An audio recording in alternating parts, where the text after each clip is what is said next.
emyaka 4 mukomera era bwe batu basobola okugezaako okukola kugamba mu apiiru Perugia abasobola okukwata naye ng'emisango gyonna bamaze ogibajjako buli kimu kyonna nga kimaze okugira naye ate ekyewuunyisa prosecutor n'akwata ekkubo n'afayiringa keesi Maachi 26 2013 era nga bagamba kikkirizibwa mu kkooti eza waggulu kikkirizibwa wadde baba bakugyeko emisango ku saidi ya Italy mbu kikkirizibwa okuddamu okukola ne baddamu ne bakuvunaana emisango egyo baddamu ne babavunaana emisango egyo era emisango gigenda kuddamu kwajja butonateera bwe twogere abakyali mukomera bagenda kuddamu batwe niwankubadde baali babejjeeredde court of appeal yali ebejjeeredde nga bagambe tebalina misango era nga bagibajjeeko wabula prosecutor nandamu n'akola apiiru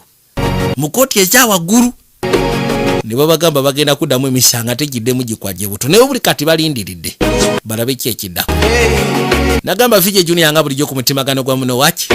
ngenda sha mukama abakomera nalaba kaddamu sigala ng'otudde nabasuubiza akasema akayitwayo ona akowe ekitiibwa mutabani we yatta omuntu omulamuzi ng'ateekeddwa okubanga obukakafu abulankanya